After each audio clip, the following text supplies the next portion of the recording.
Téléspectateurs, téléspectatrices, bonsoir. Merci pour le choix de BF1. C'est tout le temps un plaisir d'être en votre compagnie chaque mardi soir pour votre émission Vivre ensemble. Vous le savez déjà, mardi 21h, c'est le direct. Jeudi 22h, la rediffusion. Vous pouvez également nous suivre sur la page Facebook. Et là-bas, vous aurez toutes les émissions précédentes. Nous vous disons merci pour la fidélité et surtout les bons retours. Ça nous touche et vraiment, ça nous fait plaisir. Je suis Alice pour vous servir. Avec moi ce soir, Monsieur Jean-Bosco Caboret. Il est conseiller conjugal, il est thérapeute, également médiateur familial. Disons bonsoir à Monsieur Caboret. Alors, Monsieur Caboret, bonsoir. Bonsoir. Merci d'être là sur ce plateau avec nous. Merci. Toujours un plaisir de vous recevoir. Merci.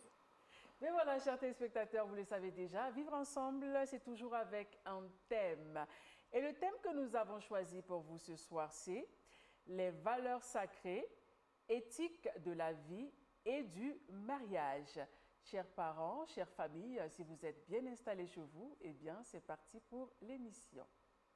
Alors, Monsieur Caboret, ce soir, nous allons parler des valeurs sacrées, éthiques de la vie et du mariage. Déjà, quelles sont les valeurs du mariage? Alors, il faut dire que le mariage, d'abord, c'est la cellule de base de la société. Et les valeurs intrinsèques, c'est ce qui incarne la dignité du mariage. Quand un homme et une femme décident de contracter le mariage, il faut d'abord comprendre que le sacré du mariage, c'est d'abord l'ADN même qui prédispose même à comprendre le mystère du mariage. Voilà, ça va au-delà de l'euphorie, du plaisir, de la jouissance et de la sensation. En deux mots, c'est le lieu du sérieux. D'accord. Voilà, où on essaie maintenant de comprendre comment il faut se comporter, comment il faut comprendre ces indicateurs et ces valeurs intrinsèques qui feraient de nous époux et épouses. Ouais, comme disait quelqu'un, quand on perd le sang du sacré de mariage, on perdra le sang de toutes choses. Donc, le mariage se construit d'abord quand on incarne d'abord le sens sacré, tel que alors, la considération, le respect, la valorisation. Ouais, deux personnes qui ont décidé de faire route ensemble en incarnant ces valeurs ont 99% de réussir leur mariage. D'accord, c'est bien noté. Alors, vu que nous sommes en train de parler des valeurs sacrées, Monsieur Caboret, qu'est-ce qui est sacré dans la vie de couple? C'est quoi le sacré dans la vie de couple? C'est comme je disais, ce qui est sacré, c'est les valeurs qui nous permettent de respecter, de se respecter, de se comprendre, de bien concilier, et d'avoir des repères et des indicateurs dans la dignité. C'est ce qui nous amène aussi psychologiquement de connaître la psychologie de l'autre. Voilà. Et tout ça, il faut un travail de profondeur pour comprendre l'histoire de l'autre. Voilà. Ce que l'autre a développé, ce que l'autre n'a pas pu développer. Mais il y a des valeurs sacrées, comme je dis. Vous voyez, par exemple, dans un couple, quand il n'y a plus de respect, alors, quand il n'y a plus de respect, quand on ne se comporte pas bien, quand on ne se sent pas valorisé, alors on se sent déstabilisé, on manque de repères. Donc, le sacré, c'est ça, c'est ce qui nous permet de rester dans une relation de dignité morale. D'accord. Et là, vous dites que quand on parle du sacré, on a le respect et aussi la dignité. Alors, quand on dit que tel homme est digne, ça veut dire quoi? Quand on dit que cet homme-là a de la dignité, cette femme-là a de la dignité, ça veut dire quoi? Alors, en 2 mots, on peut voir que c'est une personne qui a fait preuve de maturité d'esprit. Voilà, dans son comportement, dans sa façon de communiquer avec l'autre. Voilà. Et on sent vraiment que c'est du sérieux. Voilà. Il n'est plus à une étape de tricherie. Voilà. On sent la transparence. En 2 mots, c'est la maturité. Je me sens compris, tu te sens comprise. Voilà. Et je me sens accepté, tu te sens accepté. Donc, il y a surtout la considération. Voilà. Surtout aussi, on sent que les expressions, la manière de parler, on sent que l'autre se sent galvanisé, l'autre se sent valorisé, l'autre se sent apprécié et écouté. Voilà, tout ça, ce sont des ingrédients qui incarnent voilà, le respect et le sacré. D'accord, le respect et le sacré. Donc, est-ce qu'on peut dire que quand on parle de dignité d'une personne, de la femme ou de l'homme, c'est quand une personne refuse tout ce qui est malhonnête, voilà, et une personne qui présente des bonnes valeurs, qui n'est pas dans des choses malsaines, c'est-à-dire une personne en qui on peut se confier sans problème et avoir des solutions. En tout cas, une personne qui a une épaule sûre et une personne de confiance. Alors, il faut reconnaître qu'une personne qui incarne le sacré ne veut pas dire qu'il n'a pas de faiblesse, ne veut pas dire qu'il n'a pas de défauts. Mais c'est une personne qui a une conviction de dignité. Voilà. La personne s'est engagée pour construire une relation sérieuse. Voilà. Et il exprime cela à travers son comportement, à travers sa manière de faire. Et on voit dans son comportement et sa manière de faire une éducation reçue. Voilà. Et il a aimé cela et il transmet cela. Il s'en est approprié d'une valeur ou des valeurs et il arrive à exprimer et à vivre cela dans sa relation.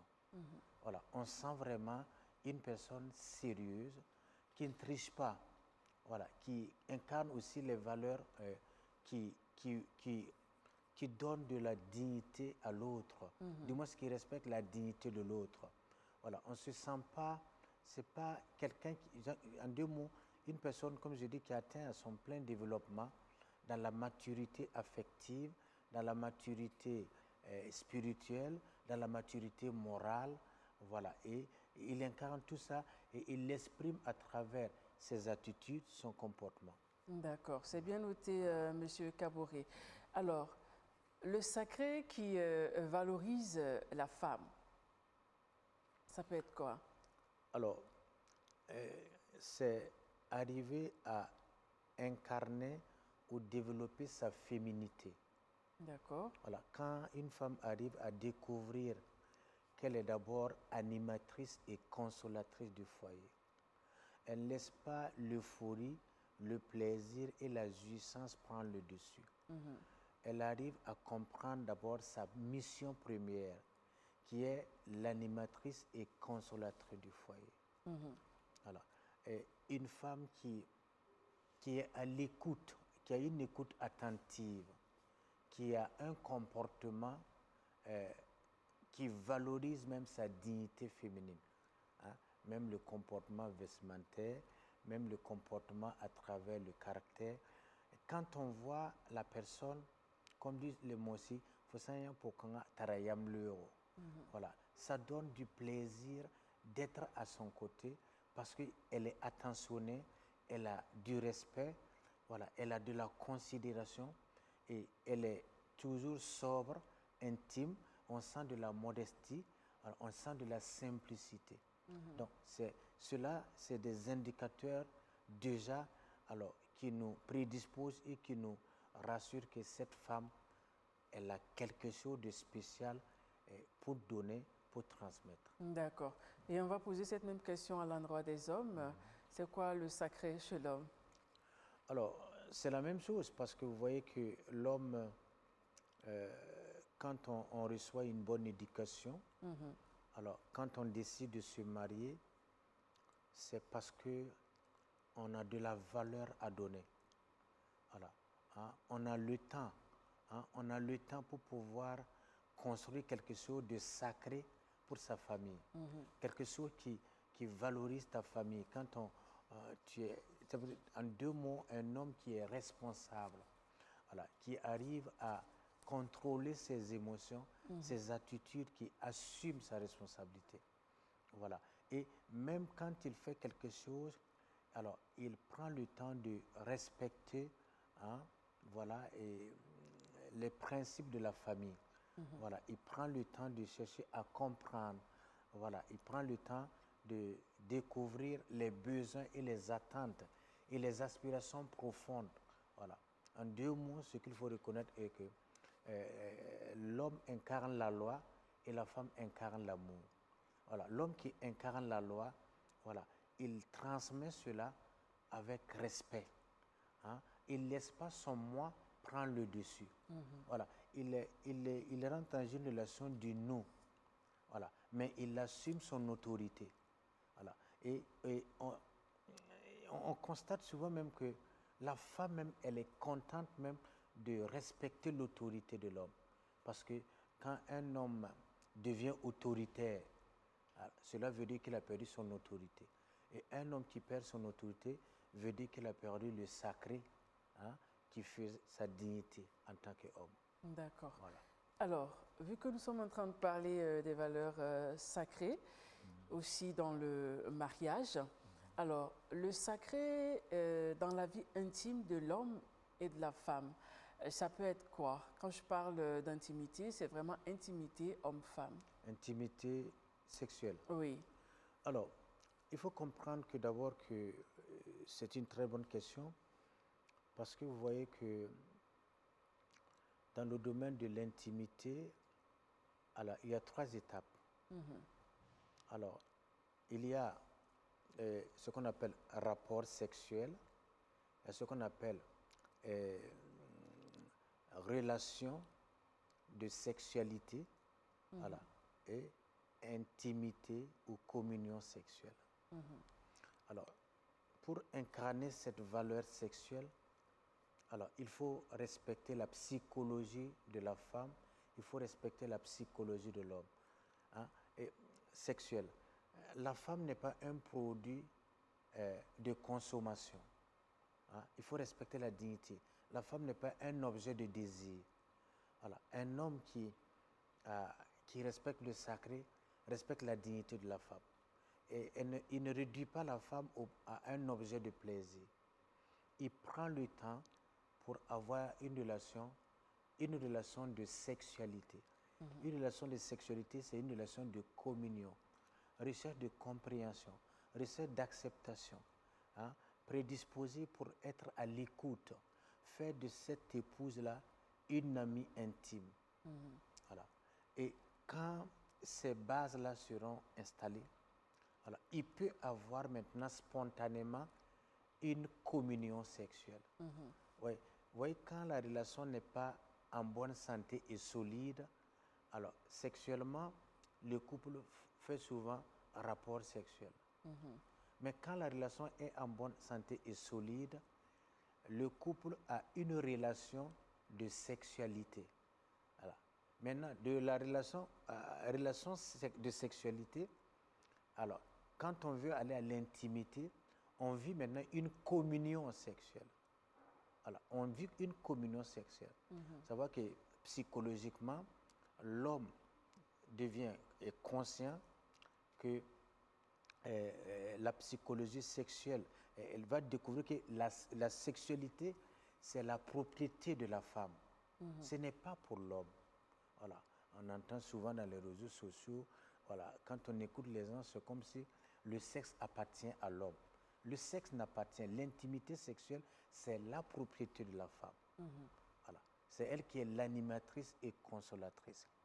Voilà. L'homme rentre dans cette intimité de la femme, connaître la femme, découvrir la femme, prendre le temps, alors, pour pouvoir accepter les valeurs, l'état psychologique, moral de la femme.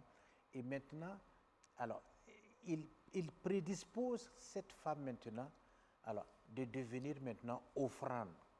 Voilà, la femme devient offrande. Et quand la femme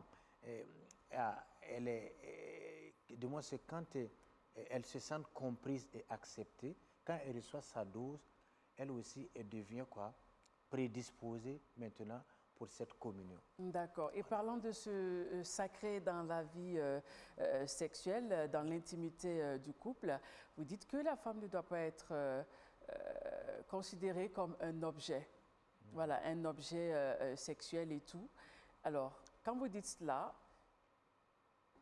comment on peut savoir qu'un homme utilise une femme comme un objet sexuel, et surtout dans la vie de couple? Alors, il faut comprendre par exemple que sexuellement, alors l'homme fait l'amour pour chercher l'amour. L'homme, c'est le regard, le toucher, pénétration, éjaculation. Il fait l'amour pour chercher l'amour. Alors que psychologiquement, la femme cherche l'amour pour faire l'amour. Elle a besoin de se sentir comprise, valorisée, acceptée, aimée. Quand elle reçoit cette dose-là, elle est prédisposée pour une communion. Mais si elle ne reçoit pas ça, elle se donne en faisant rapport sexuel, mais elle ne vit pas une communion sexuelle. Parce qu'elle ne vit pas une communion sexuelle, on peut dire qu'elle est utilisée comme un objet? Oui, parce que il faut prendre le temps de connaître, connaître le besoin de ta femme, et accepter. Il ne faut pas que la femme, souvent par exemple, la femme souvent, elle a des humeurs. Si elle n'est pas prédisposée pour une communion sexuelle, est-ce que son mari va faire preuve de compréhension? C'est la question qu'il faut poser. La femme n'est pas là pour satisfaire les besoins sexuels de l'homme. Non, elle n'est pas la propriété. Non, c'est comme je dis, elle est une offrande, elle est un don. Qu'est-ce qu'il faut faire? Parce que la femme, sexuellement, c'est un mystère. Voilà. Vous voyez, par exemple, sexuellement, elle a besoin de 18 à 22 minutes pour les préliminaires. Mais quand il s'agit de nous, les hommes, 1 minute 59 secondes, ça nous suffit de faire une pénétration et éjaculation. D'accord. Alors que la femme a besoin du temps. Le temps veut dire quoi? Alors, c'est la recherche de la découverte de son mystère féminin qui est là. Voilà. Donc, tant qu'on n'arrive pas à connaître ce mystère, il n'y aura pas de concordance. D'accord. Voilà. Et concernant ce côté sacré-là, est-ce qu'il y a des choses à éviter pendant l'intimité? Dans la morale éthique sexuelle, bon, aujourd'hui, souvent, il y a des gens on constate qu'on a perdu le sang sacré. Voilà. Et le corps de la femme, voilà, et il y a des manières à faire. Voilà, quand la femme se sent bien, voilà. C'est en 2 mots ce que je dis. Il ne faut pas utiliser la femme comme un objet de désir. Voilà. Quand la femme devient objet de désir, c'est ça qu'on appelle la perversion. Non. Elle n'est pas là pour satisfaire le besoin sexuel de l'homme. Elle est là pour vivre une communion d'intimité sexuelle avec l'homme. D'accord, donc voilà. Pour le côté sacré, il faut éviter tout simplement la perversion. Voilà, il faut éviter la perversion. D'accord. Voilà, vouloir imposer une femme de faire ceci, cela.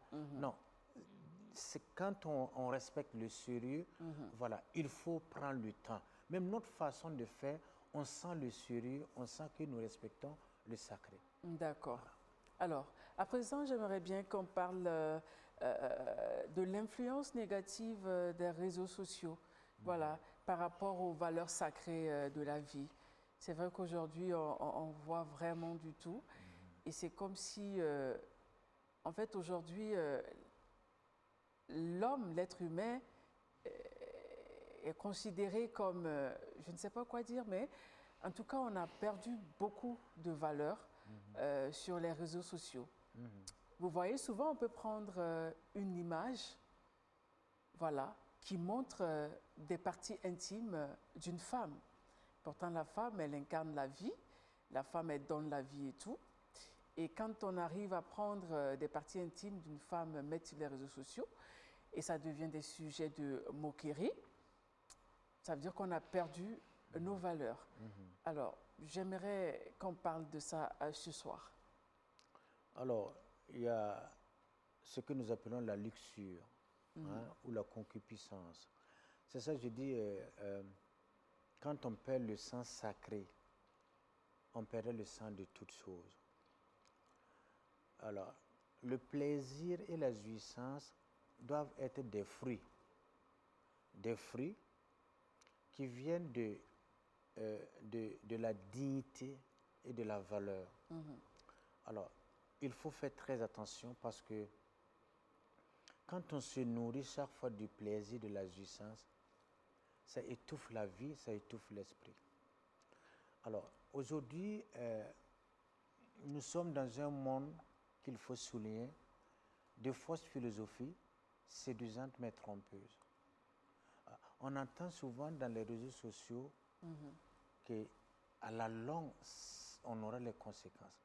On parle de mougou, on parle de un coup, on parle de mougou. C'est vulgaire, c'est immature, c'est inconscient. Et quand ces choses-là s'installent, l'homme devient produit de consommation. Le mariage va perdre son sens sacré. Alors, c'est pour ça qu'il faut éviter. Le mariage, c'est le lieu où il faut respecter l'intimité. Alors, si vous commencez à exposer vos nudités dehors, c'est ça qu'on appelle, ça devient de la luxure. Voilà, ça devient de la sensation, ça devient du plaisir. On ne doit pas réduire l'être humain à un objet de désir ou de plaisir. D'accord, c'est vrai qu'on dit que le corps de la femme est sacré et même de l'homme. Alors, pour ces personnes-là qui arrivent à montrer leur nudité à travers des vidéos pour faire plaisir à des partenaires, voilà. En fait, qu'est-ce qu'on y gagne? Montrer sa nudité à une personne, souvent même, on n'est pas marié, on est juste à l'étape de copinage et on envoie des nudités. Et souvent, certaines personnes se retrouvent à pleurer sur les réseaux sociaux parce que quand ça ne marche pas, par exemple, quand la relation finit, ce dernier-là peut divulguer les choses. Tout à fait. Voilà. Tout à fait. Et tout le monde entier, ça va vite. Tout à et fait. après, on a des regrets. Qu'est-ce qui peut pousser une personne à faire cela? C'est ça, je dis qu'il y a une fausse philosophie, séduisante mais trompeuse. Vous voyez, aujourd'hui, on réduit les relations au plaisir. Voilà. On pense qu'à travers le plaisir qu'on donne à l'autre, ça peut maintenir ou garder l'autre dans la relation. C'est une erreur. Voilà. On pense que présenter sa nudité, on va pouvoir maîtriser. Voilà. C'est une erreur. C'est pour ça que je dis qu'il faut aller au-delà du plaisir. Le plaisir doit être le fruit du sérieux que nous avons construit entre nous deux. Mais si le plaisir devient la fondation, voilà, et ça va s'écrouler. Ça n'a pas de sens. C'est pour ça qu'il faut d'abord comprendre le sens sacré du mariage et le sens sacré d'une intimité sexuelle. Dans le sens authentique, moral, l'acte sexuel trouve sa plénitude que dans le mariage. En dehors du mariage, l'acte sexuel n'a pas de sens. Mais pour qu'on parle de relation sexuelle, il faut aussi qu'une relation soit solide et en bonne santé. C'est pour ça que je dis que tant que nous n'essayons pas de retrouver le sacré, et si on continue comme ça et que la femme devient produit de consommation, objet de désir, produit de consommation, objet de désir égale à perversion. Et quand ça devient perversion, qu'est-ce qu'on en voit? On perd la dignité de la vie. D'accord. Voilà. Mais M. Kabouré, est-ce qu'on peut réellement connaître ce soir les causes profondes de cette perte-là de valeur et du sacré dans le monde d'aujourd'hui? C'est quoi les causes profondes? Est-ce que ça vient déjà de l'éducation? Voilà, des parents qui n'ont pas assuré, des parents qui n'ont pas été là dans la vie des enfants.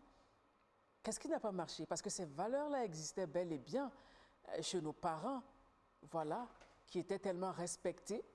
Et quand on montre déjà l'accoutrement de nos mamans il y a 10 ans de cela et aujourd'hui, mais ça fait peur parce qu'on ne voyait pas le corps. C'était juste les bras, les pieds et tout. Elles étaient bien couvertes. Mais aujourd'hui, on est nus et souvent même en famille, on sort nu comme ça, mal habillé et les parents, ils ne disent rien en fait. En fait, c'est normal, les parents n'interviennent pas. Bon, c'est la jeunesse, c'est votre époque, c'est le temps et tout. Certains parents. Certains parents, oui. Voilà. Alors, il faut dire que nous sommes tous coupables, que ce soit les parents, que ce soit la société, que ce soit l'État. Tout le monde est coupable et tout le monde aussi voilà, est victime. Voilà. Les Mossi aiment dire l'ingre samdaroro. Quand on est surpris par quelque chose, voilà, ça nous amène à perdre des repères. Voilà. On peut dire qu'on a été surpris, comme on peut dire qu'on n'a pas été surpris. Des valeurs ont été transmises. Mais à quelque part, il y a eu une influence qui vient maintenant masturber l'esprit. C'est un combat. On peut dire que chaque génération avait son combat. Voilà. Il y a eu des moments où on voyait les filles qui pouvaient marcher sans porter d'habits, les seins dehors, mais qui n'avaient pas d'effet. Voilà. On a vu au-delà de ça, voilà, où des hommes, c'est après 40 ans qu'ils ont commencé une intimité sexuelle. Mais qui est fautif? On ne peut pas dire que l'éducation n'a pas été transmise. Mais l'éducation a été transmise, mais a failli un peu. On peut dire aussi que la société, est-ce que nous avons essayé d'avoir un nœud sur la morale éthique, sur l'intimité, sur ce qui est sacré? Tout le monde est coupable, tout le monde est victime. Que ce soit les familles, que ce soit la société, que ce soit l'État, nous sommes tous responsables et nous devrons prendre conscience. Alors, il y a aussi une influence extérieure. Et alors, il y a certaines personnes qui nous ont fait comprendre que cela est normal, cela est juste, cela est pur. Alors, on nous a amené aussi à croire que l'impureté que nous croyons que c'est, chez nous c'est impur et chez eux c'est pur, alors c'est possible. C'est un combat. D'autres continents sont venus avec d'autres valeurs. Alors, ce que nous, on trouve que c'est indigne, alors d'autres trouvent que c'est bon, c'est pas indigne, c'est passable. C'est un combat. Qu'est-ce qu'il faut faire? Alors, il faut, de prime abord, africaniser les valeurs intrinsèques. Il faut mettre un comité, une cellule de morale éthique.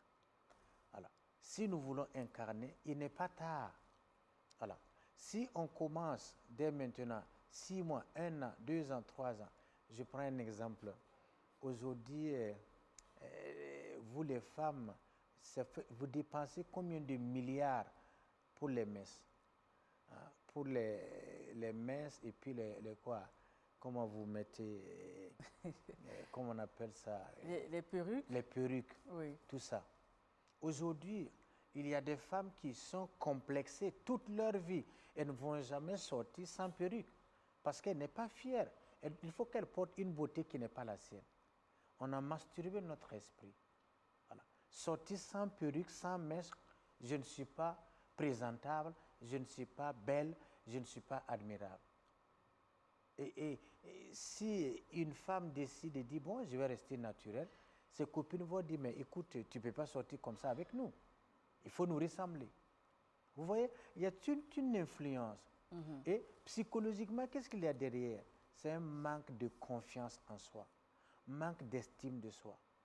Alors que quand une femme porte une beauté qui n'est pas la sienne, alors ce que vous, les femmes, vous oubliez, vous devenez remplaçable.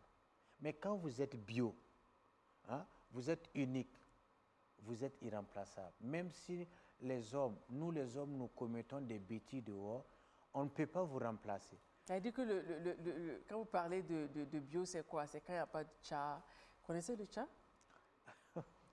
Je ne connais pas très bien, mais j'ai déjà entendu parler. La dépigmentation? Oui, il y a tout ça. Et même manifester ta fierté, la dignité et le sacré aussi, c'est apprendre à rester bio. Chaque jour, perruque, chaque jour, chaque jour, chaque jour. C'est bon une fois en passant. Mais dans la semaine ou dans le mois, 24 heures sur 24, tu portes une beauté qui n'est pas la sienne. Alors, qu'est-ce qu'on est en train de faire? On est en train d'installer un logiciel. Un logiciel dans le conscient des hommes qui vont prendre le dessus. Les hommes sont habitués à ça. Alors, il faut amener les hommes, rester naturel et attirer les hommes. Comme on dit, c'est le mille qui attire la poule. Ce n'est pas la poule qui attire. Donc, la femme, c'est le mille qui attire. Restez naturel, restez intègre, restez bio. Et vous ne serez jamais complexé. Tu es unique et tu es irremplaçable. Mais ça dépend si le monsieur ne t'a pas connu bio. Si ton mari ne t'a pas connu bio, il t'a connu avec une autre beauté et toi, après le mariage, tu te mets à être bio, naturel. Est-ce que ce monsieur-là ne va pas se poser des questions? Ça dépend de comment le monsieur t'a rencontré, en fait. Oui, je comprends ce que vous dites, mais ce que je voulais dire, la question qu'on se pose, est-ce qu'il n'y a pas un manque d'estime de soi? Est-ce qu'il n'y a pas un manque de confiance en soi? Même celui-même qui a fabriqué, qui nous envoie les mèches, ne porte pas les mèches. Non. Restez nous-mêmes. Voilà. D'abord, pour incarner le sacré, il faut rester soi-même. Si tu ne restes pas naturel et soi-même, il sera difficile pour toi de garder ce qui est sacré. Le sacré d'abord commence d'abord par ton comportement, ta façon de t'habiller. Je prends un exemple. Il y a beaucoup de valeurs que précisément les femmes sont en train de perdre. Quand vous prenez par exemple les ongles naturels, pour avoir les ongles naturels, il faut prendre combien? 1 semaine, 2 semaines pour avoir les ongles naturels. Et pour les avoir, on prend le temps. Hein? On va développer quoi? De la patience, de la maîtrise de soi, l'estime de soi. Je veux les ongles naturels. Voilà, je prends le temps pour bien tailler cela, voilà, pour bien laver. Mais aujourd'hui, vous voulez des ongles. Alors, en espace de 15 minutes, on vous place les ongles. Vous perdez patience, maîtrise de soi, contrôle de soi. Vous êtes en train de perdre votre féminité. La force féminine est en train de disparaître. Qu'est-ce qu'il faut faire? Alors, qui a dit que je ne peux pas rester naturel? C'est moi-même. Qui a dit que rester naturel, je ne suis pas belle? C'est moi-même. Donc, quand on commence à croire qu'il faut que je sois comme ci, comme ça, alors on sort même du sacré.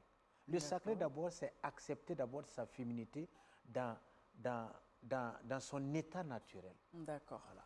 C'est bien noté, M. Kabouré. Alors, nous avons fait 30 minutes d'émission. On va essayer d'ouvrir le téléphone pour les téléspectateurs qui aimeraient bien participer à l'émission.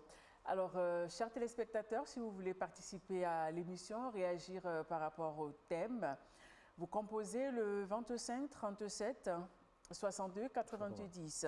25 37 62 90 pour participer à l'émission. Alors, Monsieur Kabouré, nous allons continuer.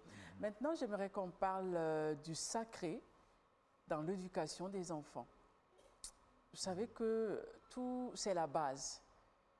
Donc, pour le sacré dans l'éducation des enfants, et ça peut être quoi? Pour que les parents qui nous suivent ce soir puissent bien noter, afin que nous ayons vraiment des enfants qui, demain, feront la fierté de notre pays, le Burkina Faso. Sinon, ce qu'on voit aujourd'hui, ça fait peur pour demain. Très peur. Et c'est quelque chose qu'on essaie d'ignorer. Et moi, je touche du doigt la réalité de ces ados, ces enfants. Est-ce que vous pouvez comprendre que j'accompagne beaucoup d'enfants où vous voyez qu'il y a on appelle quoi, cantine, mais c'est quoi là? Tontine. Tontine, voilà. J'en ai accompagné beaucoup de jeunes qui étaient dans cette histoire de tontine. Tontine de quoi? Tontine de sexe. Chez les ados? Chez les ados. Et ce qui est triste, c'est quoi? C'est le fait que, alors, une fille, il y a de 13 ans, 14 ans, qui est vierge, on va te dire, mais elle sera rejetée parce que ses camarades vont dire, mais tu dois aller donner un coup. Tu dois aller donner un coup à un homme, sinon voilà. Et on se moque d'elle parce qu'elle est vierge. Ça, c'est dans les établissements. Hein? Dans les établissements, quand tu es vierge, tu es rejeté. Alors, et vous voyez, c'est ça qui est très dangereux. Je pense que, vous savez, on remarque qu'à Ouagadougou, souvent, quand on voit qu'on met des dos d'âne ou des feux tricolores, c'est après, quand on constate qu'il y a beaucoup d'accidents, qu'on commence à mettre des dos d'âne et des feux tricolores. Aujourd'hui, il y a un danger qui est là. Les enfants ne connaissent rien. Pour eux, la vie, une relation, un homme, une femme, c'est le sexe. Pour eux, l'amour, c'est le sexe. Alors, ils ont des expressions. Les un coup, le mougou. Hein. Il y a des filles que je regarde dans les portables qui envoient les messages. Alors, je peux te donner un coup demain, je peux te donner 2 coups après-demain. Vous voyez, alors, quand vous les écoutez, ils n'ont pas quelque chose de sacré. Ça faillit où? C'est dans la famille. Les parents ont perdu des repères. Les parents du moins n'ont même pas développé le sacré. Ouais. Donc, si les parents n'ont pas développé le sacré, qu'est-ce qu'il faut faire? Il n'est pas tard. Non. Il suffit seulement de prendre conscience. Voilà. Il y aura changement quand il y a pris de conscience. Il n'est pas tard. Voilà. Mieux vaut tard que jamais. Qu'est-ce qu'il faut faire? Prendre conscience que ma fille aujourd'hui vient de voir ses premiers menstrues. Il faut prendre le temps pour rester avec l'enfant. Vous prenez 6 mois. Hein? Papa et maman, consacrez-vous 6 mois. Elle vient de voir ses menstrues. Prenez le temps d'être avec elle. D'accord. Nous allons prendre un téléspectateur. Allô? Oui, allô, bonsoir madame. Bonsoir. Comment vous allez? Ça va bien, merci. Et chez vous? Ça va bien. D'accord, on vous écoute. Voilà, je suis très contente pour votre émission-là. D'accord. Ce que vous donnez là, vraiment, ce sont des bonnes valeurs et vraiment, j'apprécie. D'accord. Voilà, c'est juste pour vous dire merci. Merci à vous également. Merci à vous également pour l'appel. Bonne soirée. D'accord, donc on était sur les enfants. Voilà, vous voyez que psychologiquement, l'enfant enregistre très bien, mais il interprète très mal.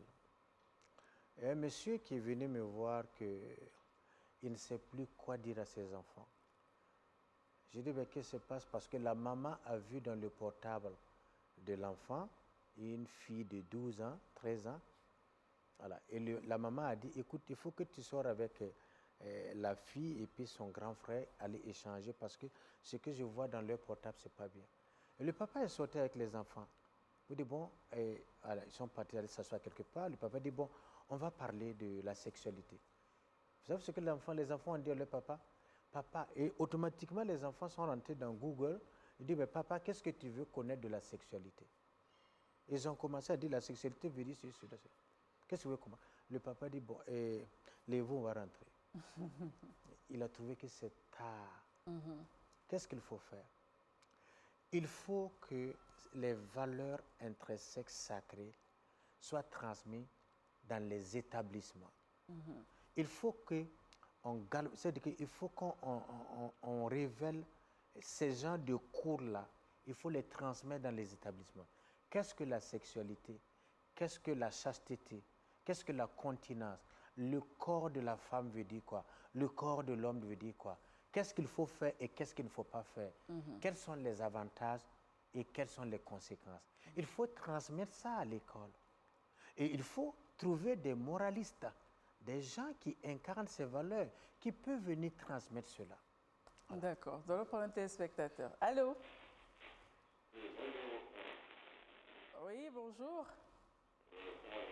Ça va bien, merci. Et chez vous? Oui. Allô?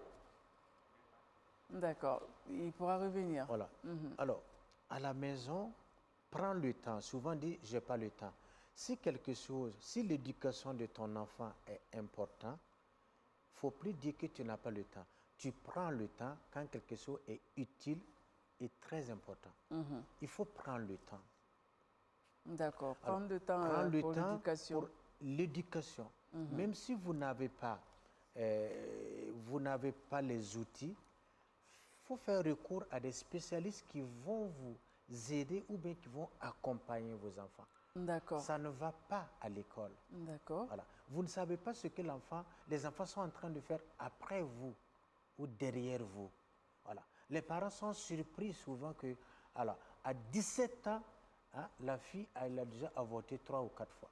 Ça, c'est dangereux. Voilà. Et vous voyez, par exemple, à 18 ans, 20 ans. D'accord. Je ne vous coupe pas, on va prendre un appel. Allô? Allô? Oui, bonsoir. Oui, bonsoir. Comment vous allez? Ça va bien, merci. Et chez vous? Oui, ça va. D'accord, on vous écoute. Ok, l'émission me va vraiment très, très droit au cœur. Merci.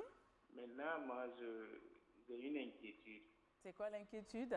L'inquiétude, moi, je me pose la question, est-ce que c'est pas tard si on avait déjà anticipé ça auparavant? Ça allait vraiment aider la... Mon inquiétude, c'est pas notre génération, c'est déjà gâté. Maintenant, c'est la génération future que vraiment je me pose beaucoup de questions. D'accord. Voilà, il faudra qu'on trouve vraiment une solution à temps. C'est ce que moi je souhaite. D'accord. Merci bien pour votre appel. Merci beaucoup, bonne émission. Merci. Alors, M. Kabouré, Alors, je dirais c'est gâté. non. Il dit c'est gâté. Non, pour nous, là, c'est gâté. je dirais que quand nous prenons conscience d'une faiblesse, c'est que nous avons la capacité, le potentiel et les compétences. Il n'est pas tard. Non, il n'est pas tard. Et mieux vaut tard que jamais. On peut encore se rattraper. C'est vrai, c'est une belle phrase. Hein? Oui. Mieux vaut tard que jamais. Mieux vaut tard que jamais. Oui. D'abord, il faut revoir même d'abord qu'au moment du mariage, il faut une formation. Il faut avoir une attestation aujourd'hui pour aller contracter le mariage. On ne peut pas aller se marier parce qu'on est tombé amoureux. C'est les conséquences de l'amour des amoureux. J'ai insisté ici. L'amour des amoureux a une date de péremption. Après 2 ans, c'est fini. On ne se marie pas parce qu'on est tombé amoureux. On se marie parce qu'on a un projet de vie, de dignité, de valeur intrinsèque à vouloir partager avec l'autre. On se marie comme ça parce qu'on s'aime. Non. On se marie parce qu'on veut apprendre à s'aimer. On se marie parce qu'on a un projet de vie, d'éducation. Un projet de vie pour incarner des valeurs. On ne se marie pas pour vivre de la jouissance, de la sensation. Souvent, c'est les conséquences de cette relation, voilà, qui n'a pas de racine. D'abord, il faut revoir d'abord le mariage. Qui est qui? Comment contracter le mariage? Hein? Alors, qu'est-ce qu'il faut avoir comme outil, comme valeur, comme indicateur avant de se marier? Ça, c'est un. Alors, de deux, après le mariage, chaque 6 mois, il faut un recyclage conjugal. Il faut un recyclage conjugal. Et ça va aider la justice. Voilà, chaque fois, il y a trop de demandes de divorce. Et au-delà de ça, quand vous avez un enfant, une femme qui est enceinte, comment on doit accompagner, comment le mari doit accompagner sa femme qui est enceinte? Vous savez, il y a un mystère qui est là. Quand une femme est enceinte, et le monsieur, chaque fois, essaie de caresser le ventre. Hein? Vous pouvez opter, par exemple, une chanson intime. Hein? Et à 7 mois, 8 mois, à 6, 7, 8 mois de grossesse. D'accord. On va prendre un appel. Allô? Oui, bonsoir. Oui, bonsoir. C'est M. Gamenet. Oui. Depuis Garango. Depuis Garango. Oui, oui. D'accord. Bonsoir. Oui, bonsoir. Bon, ça fait un temps que je suis votre émission. Oui. Vraiment, l'émission me touche beaucoup. Merci beaucoup. Vraiment, ça me tous les conseils que le coach donne, vraiment, ça me va vraiment, quoi. D'accord. C'est juste pour vous féliciter, bon, que Dieu bénisse Amen. l'émission. Amen. Vous aussi, que Dieu vous accompagne. Amen. Bon, il y a une question que le coach vient d'évoquer, c'est ce qu'il y a tontine de sexe. Oui. Oui, si vous pouvez bien expliquer ça un peu, ça m'arrangerait, quoi. D'accord, ça marche. Et n'oubliez pas de nous envoyer des arachides. Hein? Ah oui, vous donnez vos arachides, Inch'Allah. D'accord. Merci beaucoup. Bonne soirée. En fait, il n'a pas compris la partie tontine sexuelle des enfants dont vous parlez. Est-ce que vous pouvez l'expliquer brièvement? Bon, c'est entre groupes, hein, entre le groupe des jeunes où on font des tontines, on cotise de l'argent, et puis paf, voilà, on choisit, voilà, et chacun donne, et puis on programme, et puis tu pars passer une nuit avec une fille, après on programme, on donne de l'argent, et puis voilà, chacun... Ça veut dire que les enfants, là, ils prennent l'argent de poche, voilà, que les parents donnent voilà, pour la récréation, pour les unités et tout. voilà, tout à fait. Ils économisent Voilà, et ils font tontine. tout à fait. Et après la tontine, ils programment, ils cherchent une fille, Voilà. ils payent la fille. Ils payent la fille, et puis voilà, ils passent Là, le temps. vraiment, Mais tout ça, c'est quoi? C'est ça, je dis, moi, je n'en veux pas aux enfants. Non. Le problème, ce n'est pas les enfants. Vous savez, l'enfant enregistre très bien, mais il l'interprète très mal. D'accord. Ce sont nous, les parents, et la société. Même le ministère de l'Action sociale, la famille, doit intervenir, doit réagir. Il y a un problème qui est là. Il faut mettre en place une cellule, un comité de morale éthique et des gens qui vont réfléchir sur le mariage aujourd'hui. Qui est qui? C'est pas parce que on est tombé amoureux qu'on vous permet de vous marier. Aujourd'hui, c'est comme je dis, j'insiste et je persiste. Il faut se former, il faut se préparer, comprendre le mystère du mariage avant de se marier. Alors, est-ce que vous vous engagez pour être là, présent pour l'éducation des enfants? Parce que vous voyez, c'est une société. Alors, n'essaie pas de prendre conscience du mariage. Demain, ça serait une société artificielle, une société de vagabonds. D'accord, et on n'en a pas besoin. Alors, Monsieur Kabouré, par rapport à ce thème sur les valeurs sacrées et éthiques, voilà, de la vie et du mariage, vous organisez une session de formation pour les jeunes.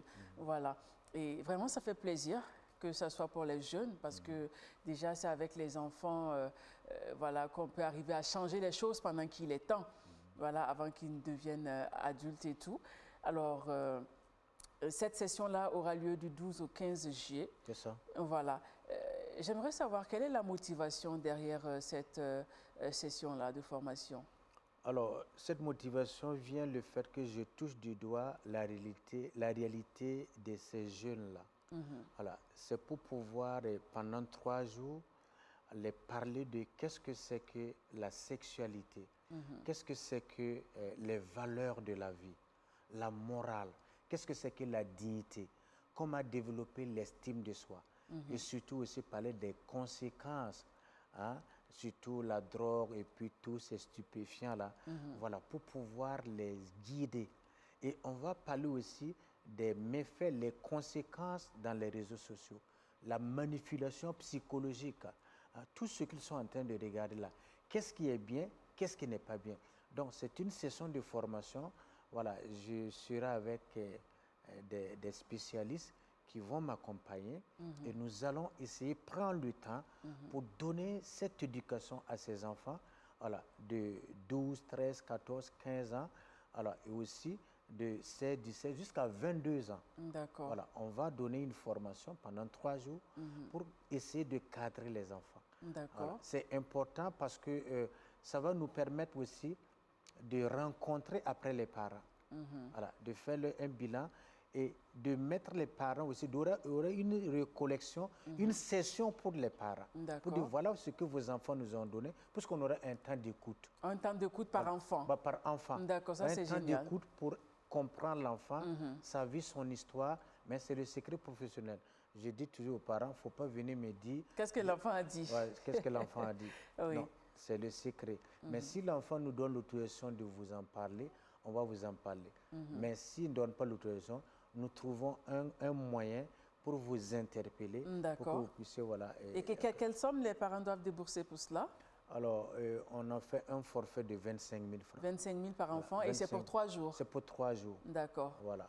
Et les enfants vont venir le matin, voilà, de 8 h, ils vont repartir entre 15 h et 16 h pendant les 3 jours. Mais l'année prochaine, on va reprendre les camps vacances. D'accord. Voilà. D'accord. Et vraiment, les aspects que vous voulez développer là-bas, c'est très intéressant. Et je me dis que si les enfants sont bien assidus, on va les expliquer ça sera très bien. la valeur, qu'est-ce que c'est que le corps d'une femme, le sacré. Voilà. Et on va leur faire comprendre beaucoup de choses, voilà, pour qu'ils puissent comprendre la dignité de la vie. D'accord. Voilà. D'accord. Et M. Kaboré, nous allons vous permettre quand même de donner des contacts, si vous en avez, pour les parents qui aimeraient inscrire les enfants. Et la date limite d'inscription, c'est quand, vu que ça commence le 12? Oui, la date limite d'inscription, on va arriver jusqu'à... Au 11? Non, jusqu'au 8. Au 8 juillet. Au 8 juillet. D'accord. Voilà, c'est le 70 11 20 70. D'accord. Voilà, 70 11 20 70. D'accord, c'est très bien noté. Alors, chers parents, on vous invite à participer à cette session de formation pour les jeunes. Et il a bien précisé, voilà, de 12 à 20 ans. Voilà, de 12 à 20 ans, mais il y a de 12 à 15 ans, et ils seront ensemble. OK, voilà. Et de 15 ans à 20 ans. De 16 à 17 ans, voilà, on va les tenir compte de leur âge. Voilà. D'accord, voilà, d'accord. Donc, chers parents, vous êtes vraiment invités à inscrire les enfants. Ce sont les vacances. Et voilà, je pense que ça sera très bien pour les enfants. Oui, je voulais dire une chose. Bon, c'est bien d'envoyer aussi les enfants pour des colonies. Mais si vous remarquez que votre enfant a déjà des signes qui annoncent ou bien il est influencé, alors je pense que cette session de formation va aider l'enfant, parce que chaque fois c'est des colonies, des temps de loisirs, de plaisir, de jouissance, et de là-bas, il y a des enfants qui reviennent souvent parce qu'elles ont commencé des relations intimes là-bas et que vous n'êtes pas informés. D'accord, voilà. D'accord, c'est bien noté. Donc, M. Kaboré, on va se quitter avec cette session de formation pour les enfants. Et on va se donner rendez-vous la semaine prochaine, Inch'Allah, avec un autre thème. Merci beaucoup, M. Kaboré. Ben voilà, chers téléspectateurs, c'est tout pour Vivre Ensemble. Rendez-vous mardi prochain, Inch'Allah. On vous souhaite une très bonne suite de programmes sur la chaîne Au cœur de nos défis. Et puis, je reprends le numéro de M. Kaboré, 70 11 20 70. 70 11 20 70. Chers parents, n'hésitez pas à inscrire vos enfants. Au revoir et à la semaine prochaine, Inch'Allah.